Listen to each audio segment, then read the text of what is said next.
Perfect. Well, welcome everybody back to another Michael's Community Classroom. My name is Allie W. I'm from Yarn Inspirations, and I will be helping moderate today's class.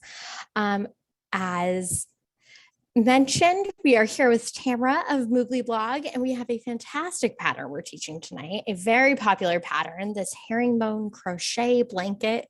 I was just saying it looks so squishy. I'm so excited to see how this works up. So if you have any questions throughout today's class, please feel free to drop them in the chat, and I will get those questions over to Tamara. We're all set. Okay. Hi, everybody. As she said, I'm Tamara from Moogly, and I'm really excited to be making this blanket with you guys today. It's easy to see why it's one of the most popular patterns on Yarn Inspirations. It really is super squishy. It calls for Bernat Blanket, one of the most popular yarns they make. And of course, this is a great big yarn. This is a number 6, so this is a blanket that works up quickly. So you can make something really big and really cozy in not much time at all. In fact, the full-size blanket only takes 7 skeins of yarn, and that's not too bad for a great big blanket. That said, today we're not going to be making the full-size blanket. We only have an hour together, so we're just going to really focus in on this gorgeous stitch pattern that makes up the majority of the blanket. So let's go ahead. I'm going to pull in my hand camera here, and we'll switch our view. And here is a close-up of just a little sample of the blanket. If you've printed out or if you've got downloaded the written pattern, the PDF from Yarn Inspirations, you may notice on page 2, or well, I guess it would be page 3 of the printout, there is a chart as well. So for this pattern, we have the written instructions, we have the chart. I also want to point out there's some great step out photographs included with this pattern as well. And of course, now we'll have this video. So again, if you're watching this later, it's the Bernat Herringbone Crochet Blanket. And this is our little sample right here. So as I mentioned, it does make a nice good sized blanket in the full size, but we're making this little sample today. And for our sample, we start with a chain of 20, and we get that information right from the pattern itself.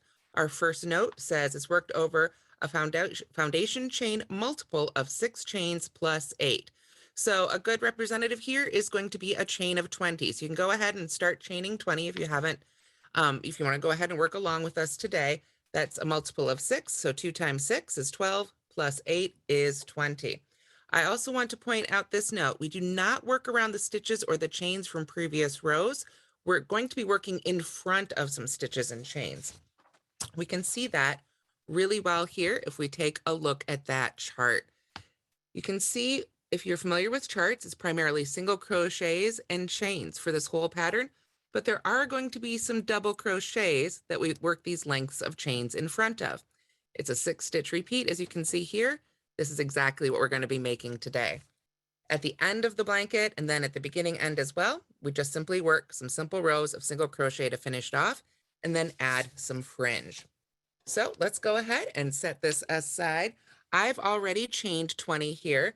In addition to the Bernat Blanket, we're using a USL 8mm hook. This one is a bamboo handled one by Susan Bates.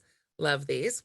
So I've just went ahead and chained 20 here. The original pattern calls for the almond color, but of course you can use whatever color of Bernat Blanket you like. They've even got some multis, so you can really have fun with it. And after we've worked our chain, either 110 for the full-size blanket, or your multiple of 6 plus 8 for if you want to make a different size, or just 20 if you want to make this little sample with us, then we're ready for row 1. This is just a standard chain. I've got a slip knot at the beginning, got my last loop on the hook there. So for row 1, we're going to be working on the right side for row 1. That will come in a little bit more important later, but for now we'll just kind of keep it in mind. We're going to single crochet in the second chain from the hook. Now you can work into whichever portion of the chain you like, as long as you're consistent. I prefer working into the back hump of the chain. I find it just gives me a really nice edge to come back and work into when it's time to add my border or edging. But again, it's personal preference, whichever part you like. So I'm going to skip the chain closest to the hook and go to the next one and just work a single crochet right in there. There we are. And then for the rest of this row, it's really pretty darn simple. We simply chain 1, skip the next chain, and single crochet in the chain after that. Sort of a similar setup for a moss or linen stitch if you're familiar with that stitch, but we're not going to be crocheting into those chain spaces. Those chain spaces are going to stay intact in this pattern. after this first row here, we're mostly going to be crocheting into other stitches. So for row 1, we simply single crochet, chain 1, and skip the next stitch. If you have any questions, again, please do leave those in the chat, and of course, let us know where you're tuning in from. Allie, were there any questions I could answer right away as we're just getting started here? We have a quiet group so far. All righty. I hope you're all having a good evening wherever you're tuning in from. I know we had some storms earlier today. Thankfully, they passed. I was a little worried we were still going to be having those when we came live today and threaten our internet connection. So again, I'm just making row 1 if you're just joining us. Chain 1, skip 1, single crochet in the chain after that. Pretty simple setup. You can see why I already had my 20 chains made, so we could just sort of dive right in here. We're going to work our way on across. We're almost there on our little guy. I like to crochet into the back hump. I saw that just popped up. Someone asked, why do I like to do that? Because then when I come back and work into this bottom edge to add my edging, or if it's a different sort of project, if it was a border that I worked all the way around, it just gives me those 2 loops at the bottom. When I work back in and put those edging in those 2 loops at the bottom, for whatever reason, it seems to make a better connection. It seems to sort of hold a little closer to the cloth right there. I don't get as much gapping. In my experience only, I can only speak to my own experience. I find when I work into the top of that chain, I get a little bit more of a gap between my fabric and the border fabric, if you will. Again, I'm sure there's a physics reasons to it. I don't happen to know them off the top of my head here, but it's just personal experience here. So we've got 1, 2, 3, 4, 5, 6, 7, 8, 9, and 10. Let me just double check here on our pattern. 1, 2, 3, 4, 5, 6, 7, 8, 9, and 10. Yes. Okay.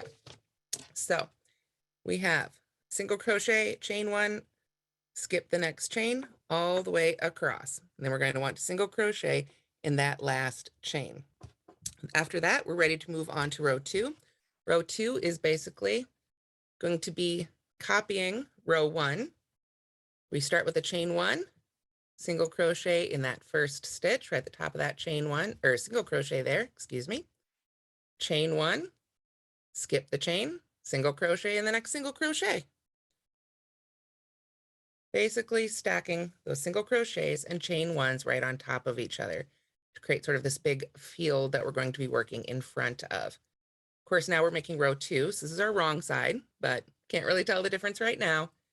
It's the next row where we'll start to be able to have a little bit more fun with the pattern here. So just continue to chain 1, skip the chain space, and single crochet in each single crochet until you get to the end of row 2. Let's see. Oops. There we go.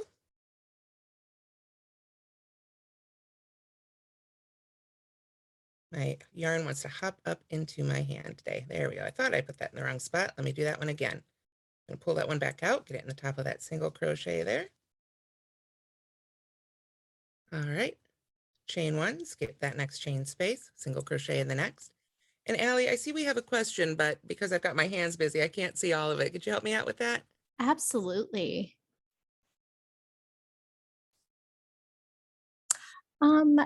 So this person has limited hand motion and they can just manage a single crochet. Is there any other stitches that you would suggest for them? Well, the single crochet, if you can single crochet, I'm assuming you can chain, work the chain into it. So right now, all we are working for this pattern are the single crochets and those chains. If you just have to think about that, I wasn't prepared for that question. Sorry, let me think about it. I think what you could do, having to come back and look here. I think the only thing you're going to have trouble with maybe is the double crochets. There is a double crochet that we need to work in the center of the stitch pattern as we get further on in the rows. Otherwise, for this pattern, everything is chains and single crochets. I can't off the top of my head think how to get away without making the double crochet there. You could probably do some sort of extended single crochet, but I think that's going to, I'm not quite sure, where your abilities lay there. But you could probably maybe try pulling that single crochet up really tall and see if that worked. That might be a good way to try it out. Let me pull this one out and just kind of show you what I mean. Normally, when I pull my stitch up like that, I just kind of pull it up one height. So maybe if you go ahead and pull that up really high, since you'll be already working up a little bit higher, it might be a little bit looser, but it might be worth a shot. I'm sorry, I don't have a sort of ready-made response for that one. I'll have to think about that one a little bit more. Alrighty, so row 2, single crochets and chains, sort of like moss stitch, but you're not working into the chains. We're stacking those single crochets and those chain spaces right on top of each other. So now we need to turn to page 2 of our PDF here for row 3. We're going to start with a chain 1 and turn, or turn and chain 1, however you like to do it. There we are. And then we work a single crochet in that first stitch right there. And then this is where we start making those sort of those wings that we see in this pattern, those big chain spaces that sort of jump right over. What we're going to do is chain 3, 1, 2, 3, and then we are going to skip the next chain 1 space, skip that next single crochet, and then slip stitch in the chain 1 space 2 rows below. Sounds like a lot, but let's do it together. We're going to skip over that chain 1 right there, skip over that single crochet. That brings us to this chain 1, but we want to come down to the one right here, the one we made in row 1. Then we're going to insert our hook into that chain 1 space. Let's see if I can get that a little bit clearer there. In that chain 1 space, and then come up on top of it, but in front of the chain 1 space above it. We don't want to enclose that inside our stitch, so we don't want to just go straight through to the back of our fabric. We're going to pull that hook to the front of our fabric so that we can slip stitch right there. So we just pull that yarn through and make a slip stitch right there. Let me pull that back out so it's easy to see. And yes, you could absolutely use this in any weight of yarn you like. It's a great stitch pattern in any weight yarn. And with that stitch multiple, you can still get the same size blanket. So we've single crocheted in that first stitch. We've chained 3. We skip that next chain space. We skip that next single crochet. You see the chain space right after that, but we want to go to the one right underneath. Come underneath right into that chain 1 space. And just make sure to pop your hook up on that side so that we get in front of the chain space for the previous row. So we yarn over and just slip stitch right on through. There we are. Then we chain 3 again. 1, 2, 3. Now we need to come back and look at the previous row. So let's take our time and really straighten that out right there. There we are. We slip stitched into that chain space right there. This is the chain space right above it. So now what we're going to do is skip the next single crochet and the chain space after that, which brings us to this single crochet, and we single crochet in there. So we single crocheted in the first stitch, chain 3, skip 1 chain space, skip 1 single crochet, slip stitch in the chain space underneath. Chain 3 again, skip the next stitch, skip the next chain space, and single crochet back in that single crochet from the previous row. Let me get my hands straightened back out here. So basically, if you want to just look at the single crochets, we can just skip that one, come to the next one.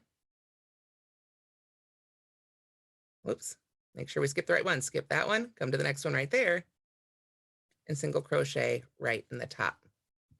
Let's pull that out so it's a little easier to see. Single crochet, chain 3, slip stitch in that chain 1 space, chain 3, single crochet over here. We're going to skip all that stuff behind those chain 3s and slip stitches. Now we do it again. Chain 3, 1, 2, 3.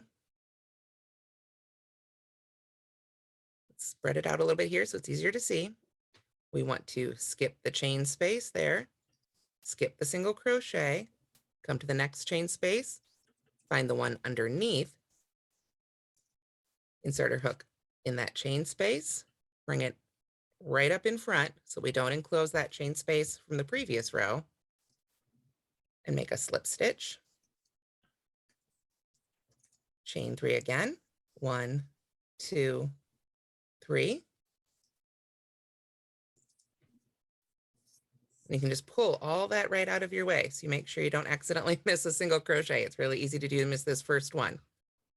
Right there's where we slip stitched. So we want to skip the next single crochet and the next chain space and single crochet in the stitch after that. Go ahead and put our hook right in there, hold our place. Get ourselves sort of straightened out here. I think I got my stitches twisted. Don't want to do that. There we go. Skip the single crochet, skip the chain space, single crochet in the next stitch. So if we straighten it out, we've now done that repeat twice. Single crochet, chain 3, slip stitch, chain 3, single crochet, chain 3, slip stitch, chain 3, single crochet. So we've got one more repeat that we can do on our little abbreviated section right here. Let's see.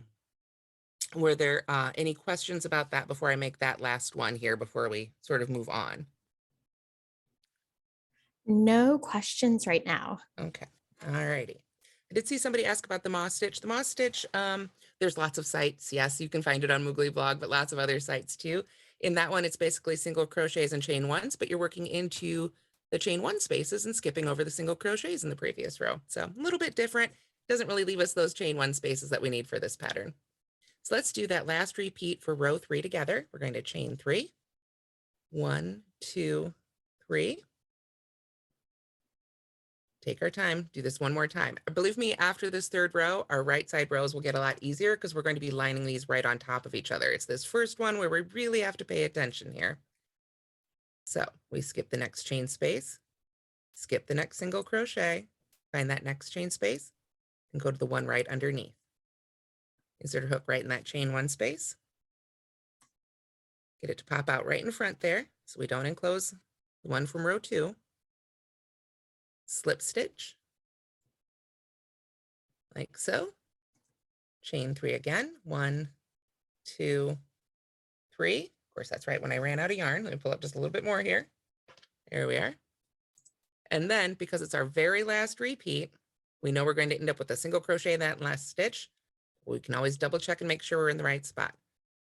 After our slip stitch, we skip the next single crochet and the next chain 1. That puts us right in that very last stitch.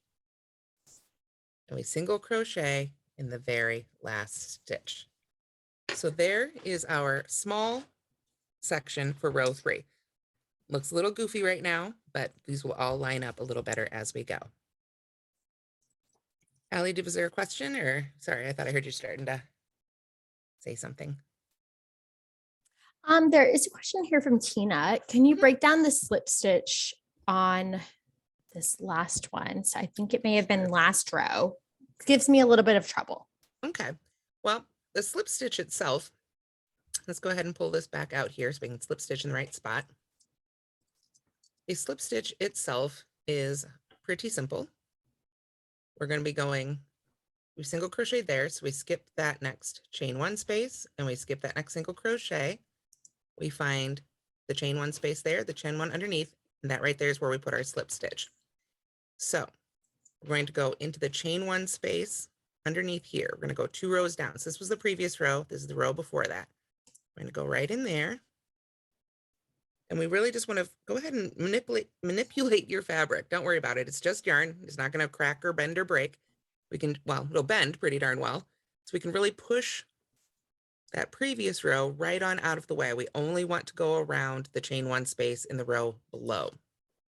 Then to make the slip stitch itself, we yarn over, pull that loop right around that chain 1 space, and then you're going to pull that same loop right on through the loop that was on your hook. So when I don't slow down like that, I don't usually have to use my other hand, but if you get stuck, sometimes with this big yarns, it helps to use your other hand to pull that loop off and over. So one more time, let me pull that back out here.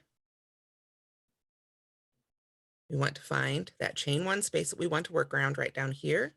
go into the space below, bring the hook right into the space above, yarn over, follow that loop on around, and then just pull that same loop right on through. And there's our slip stitch. So we can finish row 3 with our final chain 3, and then single crochet back in that very last stitch. There we are. So there's row 3. Now we can move on to row 4. And I love the way that they really have provided step outs for all these different rows. But really, beginning in row 4 or so, we're going to be doing a lot of the same stuff. It's really going to stack up, and you're really going to get into the stitch pattern and sort of see how it all comes together. This particular yarn, someone asked if it's acrylic. I believe this one is 100% polyester. Yes, okay, just double checking. All right, thank you. All right, so let's move on to row 4. We're going to start row 4 with a chain 1 and turn, or again, turn and chain 1, whichever order you like to do it in. And then I'm going to single crochet into that first stitch.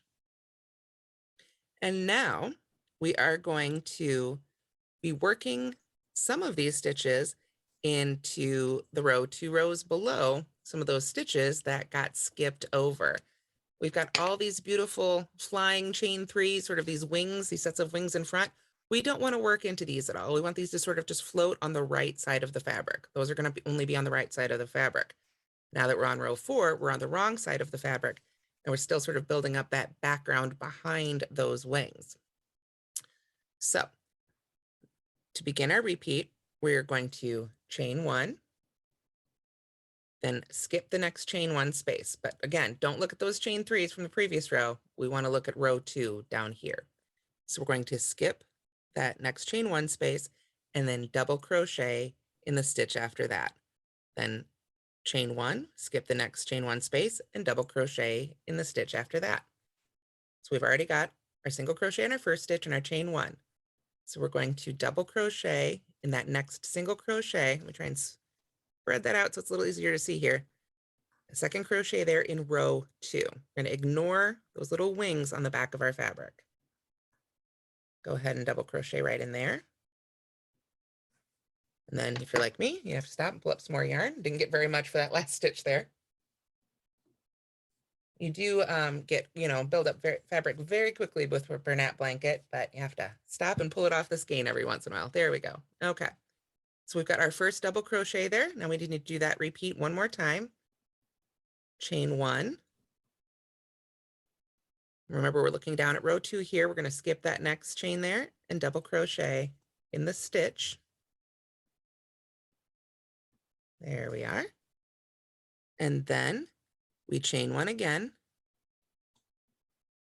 skip that next chain space, and then now we work a single crochet in that single crochet from row 3. So let's take another look at the other side of our fabric real quick so I can show you where we're going here. Get my hook out of the way. Remember, we were making these big long chain 3 wings. We're not going to work into those chain 3s and we're not going to work into those slip stitches, but we've got the single crochets right at the top that sort of anchored us, the ones that were actually worked into the previous row. We still want to work into those when we're working from the wrong side. That's going to hold up the sides of those wings so that the only part that's floating on the right side of our fabric are those chain 3s with the slip stitches. So if we come back over here, get my hook back in there the right way. There we go. We've worked a single crochet, chain 1, double crochet, chain 1, double crochet, chain 1.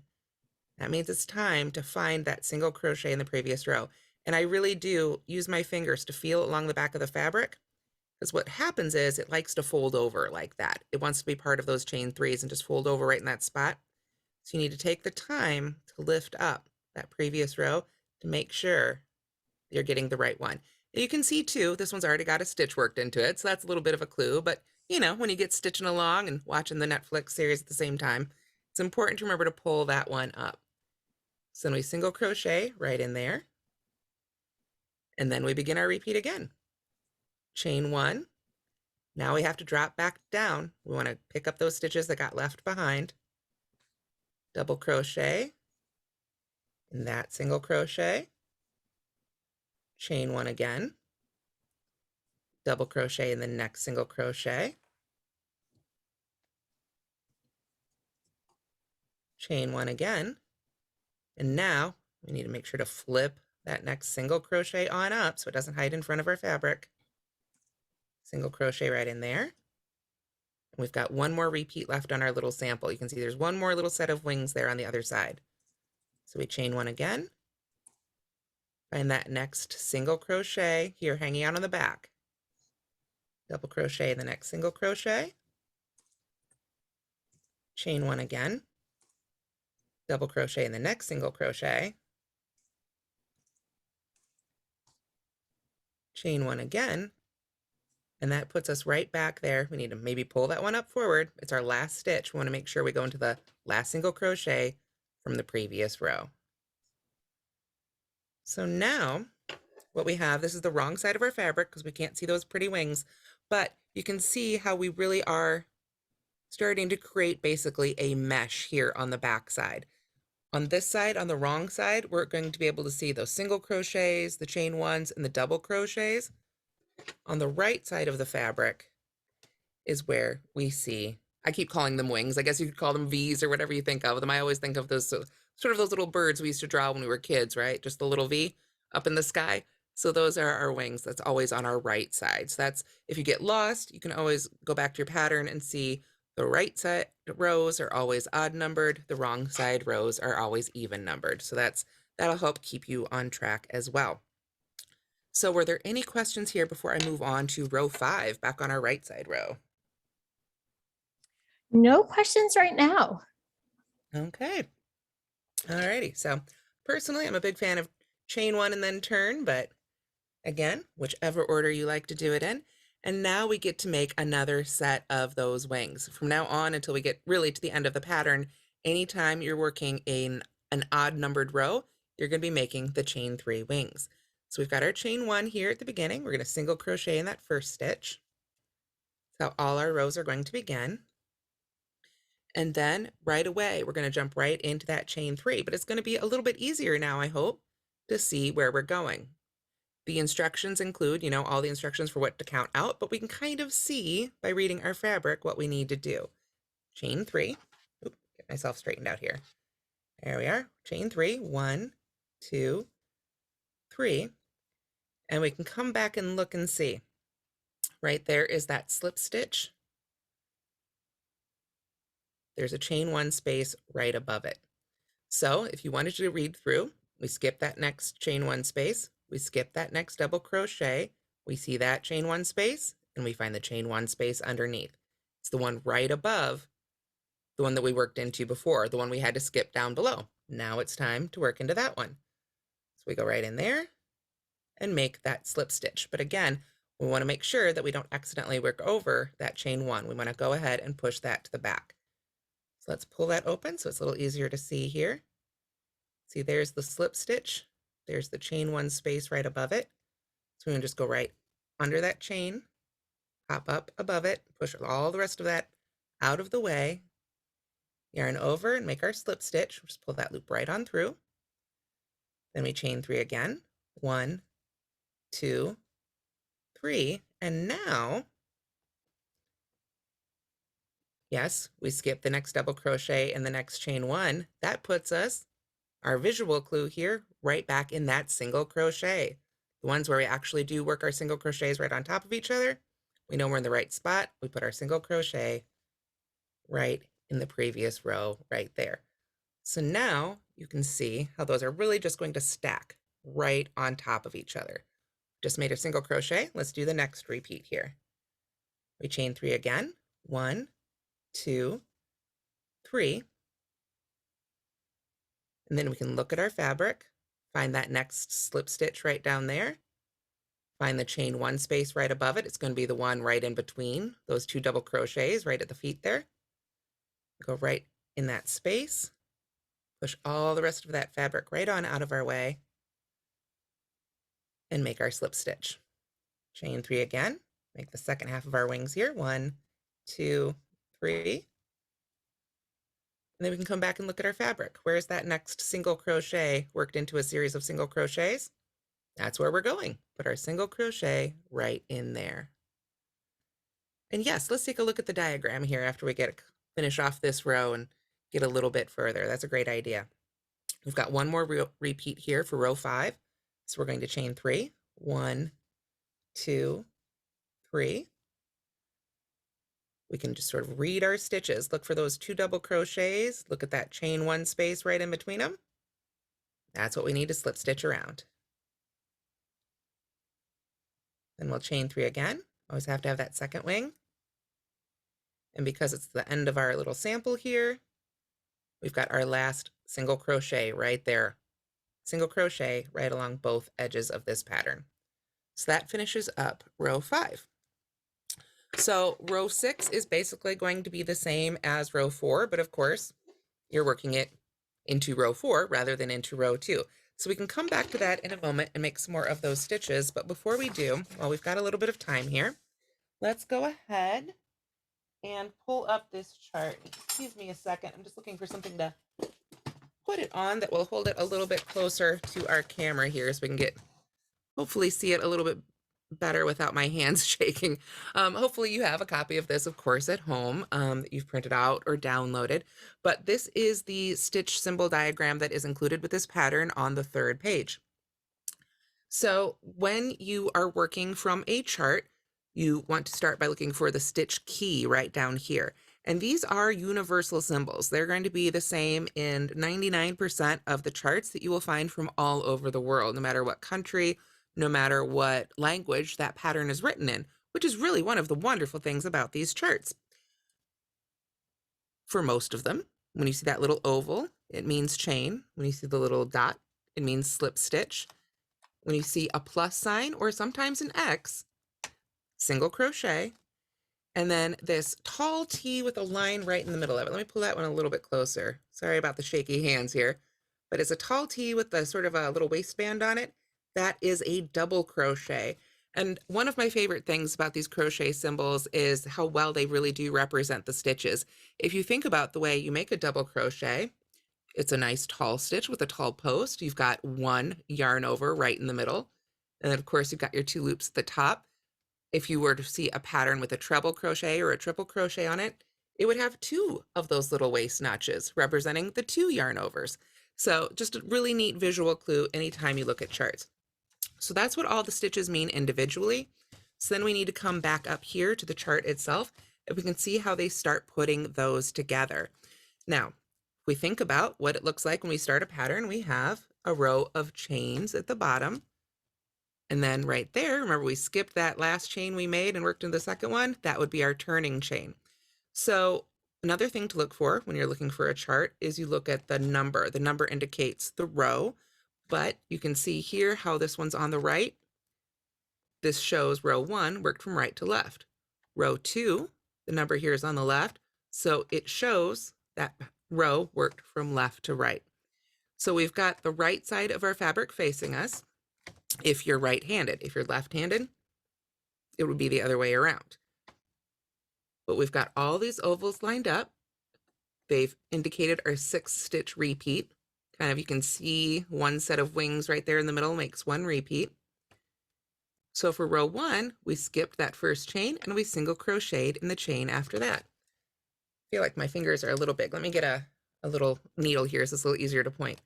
So we single crochet, then we chain 1, skip the next chain, and single crochet in the chain after that. Chain 1, skip 1, single crochet in the chain after that. So it really is just a visual representation of exactly what we're doing without really any words necessary. Row 2, we can see here, we chain 1, there's our turning chain, and we work a single crochet in the single crochet and chain 1 and skip the chain 1. So this chart is particularly great because our odd numbers rows are also in blue. I don't know if you can see that as well on camera. It's a little easier on a color printout in person, but our odd numbers rows are going to be worked this way. We've got a chain 1, single crochet in the chain 1, or excuse me, single crochet in the single crochets, chain 1, and skip over those chain 1s. Row 3 is where, of course, the pattern, as we've seen from the actual stitching, starts to get really interesting. So that's where our chart starts getting really interesting. We've got our chain 1 right there and our single crochet back in that single crochet. But now you can see there's that first little wing there, those first 3 chains. And then there's that black dot. That's our slip stitch. You can see it's worked right around that chain. Now, it's not obviously a perfect visual representation. We can't, the dot doesn't really indicate slip stitch worked around the chain, but that's one of the great things about this pattern is that we've got the written instructions as well as the chart. So you can always sort of go back and forth and double check and say, okay, I think this is what it means, but let's check the written instructions. Oh, yep, slip stitch around the chain. So, because sometimes it can be hard to tell from a chart if you want to slip stitch around a chain or into a chain or how you want to work into that chain. So you can always go back and check the written instructions. But then you can see we work those wings across and we single crochet in that last stitch. And then if you look very closely, it's a little harder to see, but our row 4, you can see those taller stitches right back here. Again, probably easier to see in person than it is here on video. We've got those taller stitches. Those are those double crochets, but there's still that stack of single crochets that we come back to lined up. You'll have one at each end and then one in between each set of those V's. So it's a little easier to really see those double crochets on row 8. It's the last row they included in the chart. So you can kind of see them worked back here without those, the wings in front of them. But of course, we've got our little repeat indicated right here too, rows 5 and 6. We just keep repeating those rows for as many rows as we like. So while this chart doesn't show, obviously the whole blanket, it shows us really everything we need to know to be able to make that blanket in any size we want, because we know it's a 6-stitch repeat right here. And we know it's a repeat of 6 plus 8. How do I figure that out if I don't have it written out? I can literally count the number of chains that are left over. So you can really get a lot of information from the chart itself. You'll see your stitch repeat and your row repeat right there. So it's really kind of a great summary of what we have all these words to describe for us. So as I say, it's a great pattern. You've got both plus these individual pictures that will help you see what to do for each of those. So now I'll go ahead and move my big old basket out of the way. I hope that explained that a little bit better. And we can come back to some more of our stitch pattern. Like I say, even though I think officially rows 5 and 6 are the repeat, we're basically doing those already. And yes, if you wanted to make the blanket wider, you could just keep adding any multiple of 6. Excuse me, let me double check that. Yes, 6 stitches, any multiple of 6 stitches. So for the full size blanket, it says start with 110. You could start with 116, 122, 128, and that's where my math is going to give out on me. So just make sure that the total number of chains you start with is a multiple of 6. So again, 6, 12, 18, keep on going, then plus 8 more at the very end. All right, so let's go ahead and begin row 5. Or excuse me, we just finished row 5. It's time for row 6. We've got our second row of wings here. So row 6 is going to be our wrong side row. So we're going to need to turn and work on the wrong side of the fabric here. And here's another look at what that's looking like right now. We've just worked another set of wings, but we want to work into those double crochets and single crochets again. So we start with a single crochet in that very first stitch. There we are. And then we are going to be making those double crochets into double crochets, single crochets into single crochets, but we still need to keep that chain 1 in between all of our stitches. So we keep that mesh for our background. So we chain 1. Don't worry about all those wings. We're going to let those hang out on the front of our fabric. We're just working back here. Find that next double crochet, put a double crochet in the double crochet. They're all going to line up from here on out. Chain 1 again. Double crochet in the second double crochet. Chain 1 again. Remember, we've only got 2 double crochets in a row, then we always come back to that single crochet, the one that's going to stack up and separate all our pairs of wings. So we single crochet in the single crochet. Chain 1. Now we're back to double crochets. Find that next double crochet. Double crochet right in there. Chain 1, double crochet in the next one. Let's see, if I needed to do this with a single crochet, let's see if we can make it work. If for some reason I could not do a double crochet, I would attempt to pull those 2 strands up pretty high and make it really tall, like that. If you can make a double crochet, I think it would probably work a little bit better, but that's the best right now that I can come up with off the top of my head. I'm trying to think anything else, maybe an extended single crochet. If you couldn't make a double crochet or didn't want to make a double crochet, you could go into that stitch and sort of pull up that loop, yarn over, chain one, and then yarn over, and then make a single crochet. That would be an extended single crochet. It's not used very often. It might not be quite as tall as a double crochet, but I think if you kept your stitches loose, that might be probably the best alternative that I can come up with here tonight. One more time for an extended single crochet. We don't yarn over first. We go into that stitch, pull up our loop, chain one, and then finish the single crochet.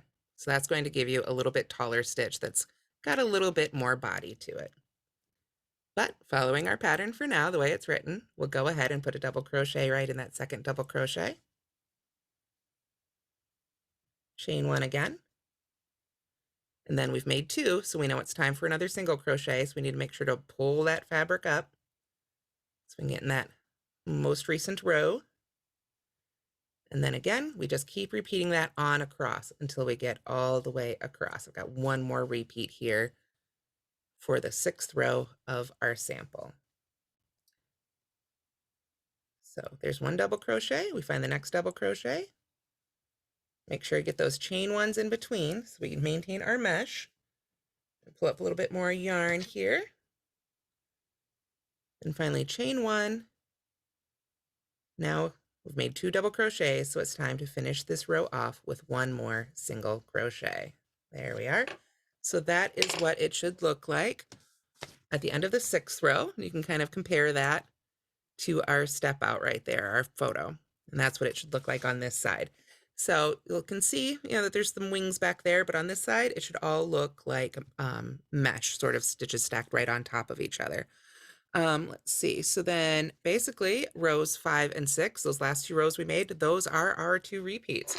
Row 5, again, is our row with the wings. Single crochet in the first, chain 3, work our way back down there, work our way up, and make those series of chain 3s, slip stitches, and single crochets. Row 6, we single crochet in our single crochets, double crochet in our double crochets, and make sure to chain 1 in between. So let's see, I want to double check our time. It's 6:43. Were there any questions I could answer on this one so far? Still pretty quiet here. Alrighty. Well, let's go ahead and do a little bit of edging. As I say, rows 5 and 6 are the ones we repeat until we've got really the length of the blanket you want. In the pattern, it says to go until it's about 52 inches, but we're going to be adding some relatively thick borders. So if you are adjusting the size for your personal preference, you'll want to keep that in mind, or of course, you can adjust those borders for yourself as well.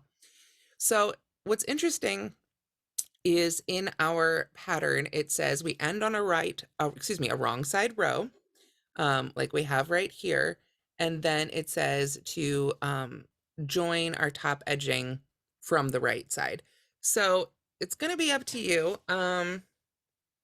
I think personally that this pattern looks a little bit better if we end on a right side row, which would require that you break the yarn and rejoin.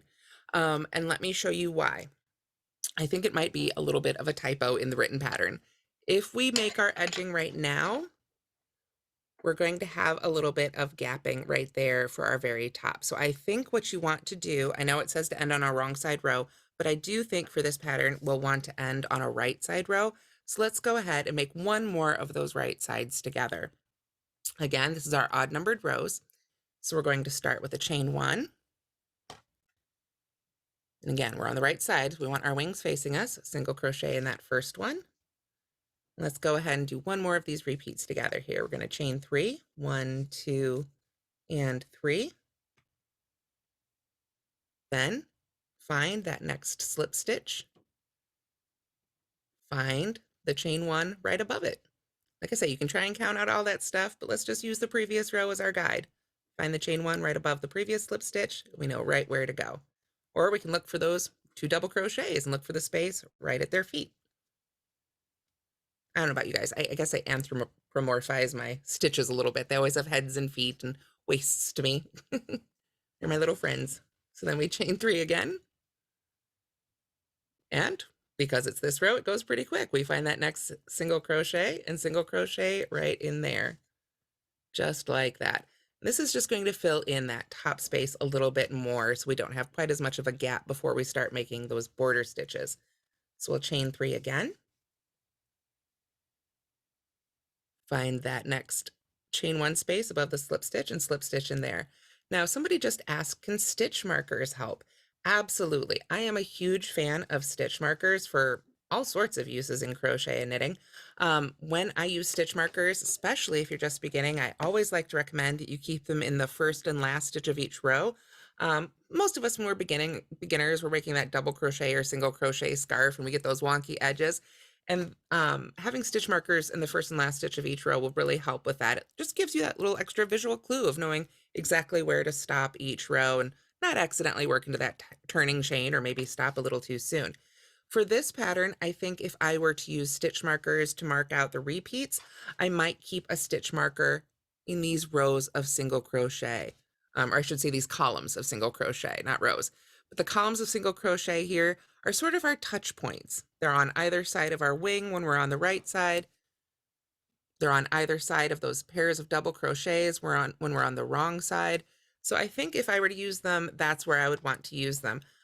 Putting them in the slip stitch there, I don't know, I think you could mark the slip stitch in between those double crochets, but since we're always dropping down a row, it would be kind of, it'd probably be a little bit more work than it's worth. I think you can sort of really just pull your fabric apart and follow those previous rows, but marking the single crochets in between can definitely be a good touch point. So we'll single crochet in that one, pull up a little bit more yarn here from our skein. Then we can chain 3 again. Yarn wants to cling to itself a little bit. There we go. Find the next pair of double crochets there, drop down to their feet, slip stitch right around there. Chain 3 again, 1, 2, 3, and then find that very last single crochet if you're at the end of the row. There we are. And after that, then we would move on to the top edging, which would have us break our yarn and then rejoin on this side right here. So before I break my yarn, are there any other questions I can answer on this part of the stitch pattern? No other questions. Okay. So when you weave in your ends, normally we always recommend you leave at least a good 4 to 6 inches of yarn here so that you can weave that in really nicely. Bernat Blanket is a chenille yarn, so it does stick to itself pretty well, but it's always still a good idea to weave your ends in several inches. You can't really use the yarn to come back and pierce that strand if that's the way you're used to weaving in your ends with plied yarns. So you do want to make sure to leave a little bit more length here to weave this one in. But after that, I'll go ahead and just finish off here. There we are. And then in our instructions, our top edging first row, it says parentheses RS, that means right side. So we want to join from this right side of our fabric. Then we're going to be joining with a slip stitch to the top right corner of the blanket. So that would be that very first single crochet we made in that final row right there. So to join with a slip stitch, we simply go ahead, got our yarn sort of ready and waiting for us. We're going to insert our hook right in that first single crochet. There we are. Grab our yarn there, drape it right over our hook, pull that loop through. Make sure I've got the right end here, not the cut end, the skein end, and simply make a slip stitch. Then I like to pull that down really nice and tight, and then I'll just weave that end in when I weave in all my other ends. I did see a question pop up. If you were using a 4-weight yarn, what hook size would you recommend? And let's see, for this one, yes, L is the recommended hook size on the label, so I would go ahead and use whatever hook is recommended on the label for the yarn you've picked out. So to continue with our top edging, after we've joined with our slip stitch, we chain 1, still want to have that height, and then we're going to single crochet evenly along the top edge of the blanket, and that's all the information we're giving. So let's think about how we want to do this. We're going to single crochet in that first single crochet right there, but we don't want to work into those wings. That's not going to be the top edge of the blanket. Those need to dip down. So we want to come back and look at 2 rows before. we've got a chain one space. Let's put a single crochet right in it. One single crochet and one chain one space. After that, there's a double crochet. And yes, we're working from the right side, but we're just going to push those wings right on out of our way. And single crochet in the double crochet. Chain one space, single crochet in the chain one space. Double crochet, chain one, or excuse me, single crochet in the double crochet. Chain one, single crochet in the chain one. That brings us right back to that single crochet. Remember, this is the one, if we were going to put a stitch marker in it, we'd want it in this column of single crochets. So now, just as before, although we were working from the right side, or excuse me, the wrong side when we were pushing these out of the way, and now we're on the right side, kind of the same thing. Let's pull this one right back up and work right into there. There we are. So you can see this is giving us sort of a really nice, even fabric right on up across. If you wanted to stop on the wrong side row and not break and reattach your yarn, just to give you an idea, this is what it would look like. This is what I did on the sample, which kind of let me know that I think I might have wanted to go back in there. Again, it's up to you, but this one I finished on a wrong side row, and rather than breaking it, since when I turned I was right back on the right side, I just continued single crocheting across in those chain one spaces and other stitches, just as we're doing right now, but it just left a little bit more space right there because we didn't have that last set of wings. So I'm going to say the pattern sort of indicates either or, but you really could just make a personal preference choice. If you want to work another right side row, then you need to break the yarn so you can rejoin. If you want to finish on a wrong side row, well, then you can just turn and continue on with that first row of the top edging. But that's how those look, just a little bit different there. So again, just whichever you personally prefer. So to continue on here for row one of our edging, I want to make sure that I don't miss any of those stitches back there. We've got a chain one space next. So I want to make sure to go right in there. Anytime we've got a chain one, and just treat it one single crochet as if it was a stitch. Single crochet in the stitch.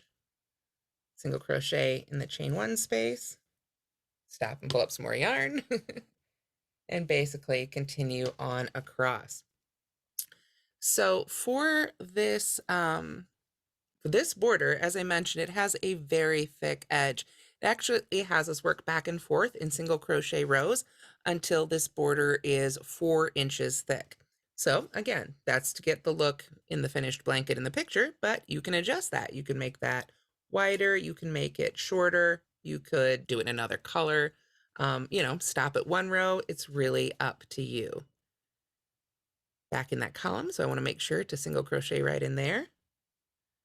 And then push that wing sort of down out of our way. And just really push it right down out of the way. It'll pop back up. Single crochet in the chain one space.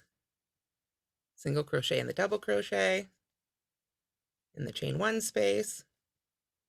In the double crochet. In that final chain one space. And then that's where we broke our yarn, right back in that one right there. So when we had a great question, how many single crochet stitches should I have? So for this top edging first row, if you have made the full-sized blanket, let's pull up our chart so we can talk about it for a second. If you've made the full-size blanket, you started with 110 chains. You skipped that one right there. So if you include those chain ones, which we don't usually do in our stitch count, but if you include those chain ones, you would have a total of 119 stitches, right? Because we chained 109, because we chained 110, but that last one was a turning chain. So on our little repeat here, we chained 20. So we would have 19 stitches that we could make. That's including those chain ones, but it's going to be 10 single crochets. So for row one, we have 1, 2, 3, 4, 5, 6, 7, 8, 9, 10 single crochets. But for this row, we're working into those stitches as well as those chain one spaces. So basically, long way around to try and explain, if you started with a chain of 110, you should have had 109 stitches, including the chain ones. And that means when you work into those chain ones for your final edge, you should have 109 single crochets. So basically, one less than the number you chained to begin with. So that would be for top edging first row. Now, again, when we get to the end here, we want to, for our top edging, make a second row, third row, fourth row, until it is 4 inches wide, sort of like what we see right here. Oop, that's the wrong side, but there you can see right there. I don't know if it's a full 4 inches. I probably stopped a little early, but you just working back and forth in rows. Then, according to the pattern, there is a bottom edging. After we've worked back and forth in rows until we get that top edging as tall as we want it to be, should be, again, 109 stitches if you're doing the full width, or if you've adjusted, it'll be one less than you initially started with for chains.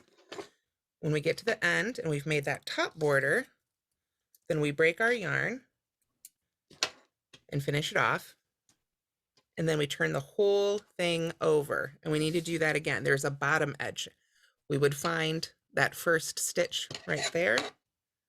We worked that last single crochet into when we made row 1, and we would slip stitch to there and crochet across that first row just as we did for the first row of our top edging. And then we can work another set of those rows. Then there is one final round of trim. I'm just double checking, making sure I remember that correctly. I've done a few tutorials lately. Yes, there is one final round after you've done all those rows at the top, all those rows at the bottom. I want you to crochet just one round of single crochet all the way around. And for that round, it's not going to be a specific stitch count necessarily. I think that might have been what you were asking for too. There's not going to be a specific stitch count for that total blanket trim edging, if you will. You still want to work, of course, one stitch into each one of these and one stitch into each of the stitches that you worked across the bottom. But when you work into the sides of the rows, it's sort of personal preference. Now, my personal recommendation is that you work one single crochet into the side of each row. So one single crochet into the side of each single crochet. And one thing that's really neat in patterns like this is you can go ahead and work those right into that same space as the row above. That can make it a little bit easier.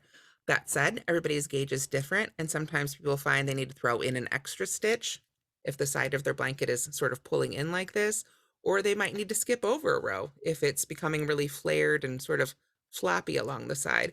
So to begin with, I recommend that you work in each stitch across the top, of course, and each stitch across the bottom. But when you make that blanket trim in the sides, just try and work one single crochet into the side of each one of those rows. And 9 times out of 10, that's going to give you the most even edging all around.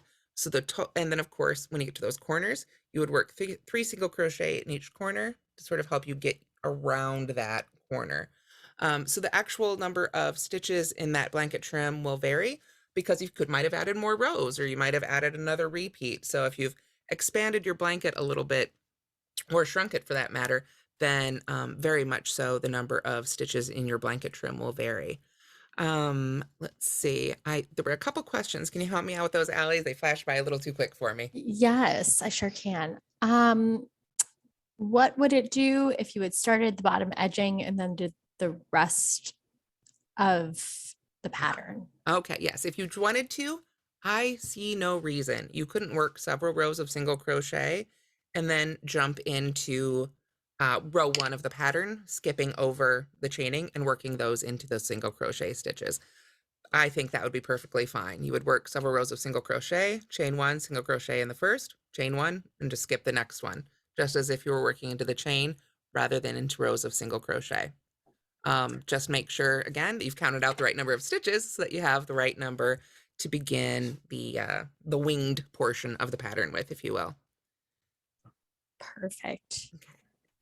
Were there any other ones here I could answer before we go? I think that was it. The second question was a variation of the first question. All right. Well, awesome. Well, thank you so much for joining me, you guys. As you can see, it really is a fun pattern.